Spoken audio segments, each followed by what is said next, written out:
Hello there everybody, mbrickz here, and today I'm counting down my top 10 favorite LEGO themes, 1 being my least favorite and 10 being my favorite. Least favorite of this list, of course. These are all personal views for the year of 2018, and my opinions always change. So here is number 10, and it is Lego City. Lego City, I just like all the figures, you know? Like, there's nothing on this list that I say I don't really like, but I really like Lego City. Like, this hospital right here is just so good. The reason it got number 10 is because I just like some sets more than it. For example, the People Packs are some of my favorite sets ever. I love the figures, and it gives us a lot of nice pieces which can be used in other themes outside of City. And that's why I love City. But here is number 9. And what do we have here? Lego Ideas. This is the original fan model for the Lego Ideas pop-up book. And that was just so creative. I love the Lego Ideas theme. It's just, they give us so many license we thought we'd never get. And then you can even submit your own, and then look at the creativity here, like a ship in a bottle. And then we're even getting that awesome Flintstones. And by the way, this image is of the fan model. So that's why I just love the idea of Lego Ideas, how you can submit your own Lego sets. But enough about that. Now we are on number 8, which is Friends. This is one of my favorite sets of all time right here at the Heart Lake Mall. Friends, although I do not like mini dolls that much, I am more of a minifigure guy. The builds are so nice. The builds are better than City, definitely. And most of the time they're even cheaper and more unique, you know? We get like an amusement park, which usually City doesn't give us. So that's why Friends was above City. And that is a question I think a lot of people will be asking me. So all in all, Lego Friends, even though it's aimed to girls, I think it can be mutual. Now, number 7 is Toy Story. Toy Story, I love the figures. We got so many awesome molded pieces, and look at this build. This build looks so great. Woody had the long legs, which a lot of people like. And look at this battle pack right here. I wanted it so bad. I do not own any Toy Story sets, though I do wish to get them hopefully soon. And here's a train. Sorry about the blurry picture, but there was just so much fun in these sets. Just look how popping it is. Like, Toy Story was a movie centered around toys, so Lego is fitting. Here is number 6, and it's SpongeBob. Now, here is a box art I like less than the other ones we'll see, but this is the Krusty Krab. It's the old box art. And yeah, SpongeBob was one of my favorite themes. This is the box art I like.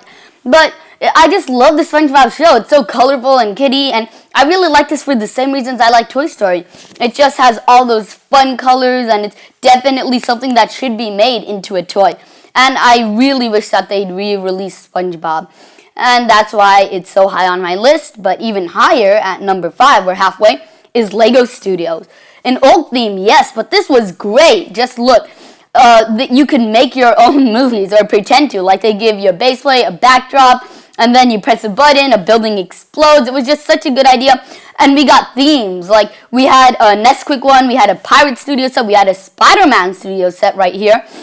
And so, yeah, it was just such an amazing theme with play features. You pretend to make your own movie, and it had all different themes like Marvel superheroes and you know, all that, and dinosaurs and stuff.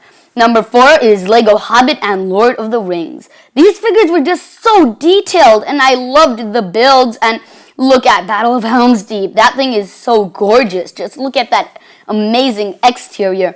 And all these figures are so great, and they were packed and loaded with play features. That's why I love this theme, and I'm so sad I didn't get it. Now look at the exterior of the Tower of Orthanc. It's so beautiful, and there's still a lot of interior to see.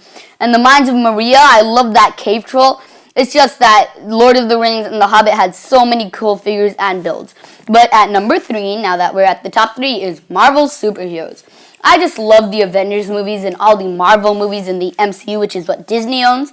And that's why, you know, I tend to get more of these. Like, this is one of my favorite sets. All the Marvel superhero sets are mainly packed with play features. And although some people complain about leg printing, which I do as well, it's still a great theme in general. We got a bunch of different sorts of sets and location sets, ships, and everything you could ever ask for from this theme.